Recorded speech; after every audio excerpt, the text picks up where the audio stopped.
ඔයාලා දන්නවද ගොඩක් කට්ටිය මගෙන් අහන ප්‍රශ්නයක් තමයි ලංකාවෙන් කුවේට් වලට ඇවිල්ලා මාස 6ක් ඇතුළත ලංකාවට යන්න පුළුවන්ද බැරිද කියන එක. ඉතින් ඔයාලට කියන්න ඕන මාස 6ක් ඇතුළත ලංකාවට යන්න බෑ. හරිද? එහෙම යන්න පුළුවන් නම් ඔයාලට පෞද්ගලික ප්‍රශ්න වලට කිසිම සේත් ලංකාවට යන්න බෑ. ඔයාලගේ අවුරුදු දෙකේ ඇග්‍රීමන්ට් එක අනිවාර්යෙන් මේ ඉවර කරන්න ඕන. ඔයාලගේ මේ රටේ එන තැන ස්පොන්සර් ගාව. ඔයාලට ප්‍රශ්න නම් ඔයාලගේ වැටුප ලැබෙන්නේ නැතුව ඔයාලට හිරිහැර කරනවා නම් ඔයාලට කරදර කරනවා නම් ඔයාලට ගහනවා නම් බයිනවා නම් විතරක් ඔයාලට එම්බසිය හරහා ලංකාවට යන්න පුළුවන් හැකියාවක් තියෙනවා.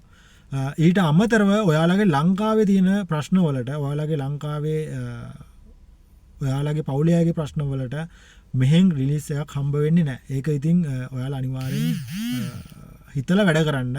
මොකද මෙහෙට එන ගොඩක් කට්ටිය මගෙන් අහන එකම ප්‍රශ්නේ තමයි අපිට ලංකාවට යන්න පුළුවන්ද? කොච්චර කාලයක් යනවද? ඔයාලට ලංකාවට යන්න අඩුම අවුරුදු දෙකේ කාල සීමාව ඉවර කරන්න ඕන. ඊට අමතරව ඔයාලට අවුරුද්දක් ඉවරුනාට පස්සේ ලංකාවට යාමේ හැකියාවක් තියෙනවා. නමුත් ඔය ගෙදර ස්පොන්සර් එකෙන් රිලීස් එකක් හම්බුනොත් විතරයි. ඔයාලට බල කරන්න බෑ මාව ලංකාවට යවන්න කියලා. මට මෙතනින් යන්න ඕන, ඒජන්සි එකට යන්න ඕන, මට වෙන දෙනක වැඩ කරන්න ඕන කියලා බල කරන්න බෑ. එයාලකින් අවසරයක් තියෙනවා නම් ඔයාට ලංකාවට ගිහිල්ලා ඔයාලගේ ප්‍රශ්න විසඳගන්න පුළුවන්. ඔන්න ඕක තමයි කියන්න ඕනේ. මේ වීඩියෝ එක හොඳයි කියලා හිතනවා තව කෙනෙක්ට බලන්න ෂෙයා කරන්න. මගේ YouTube channel එක අනිවාර්යෙන් subscribe කරන්න, notification bell එකත් on කරන්න. මම මේ වගේ වීඩියෝ එකක් දාපුවම ඔයාලා ළඟටම ගෙන්නන්න පුළුවන්. හැමෝටම සුබ දවසක් අලුත් වීඩියෝ එකකින් හමු වෙමු.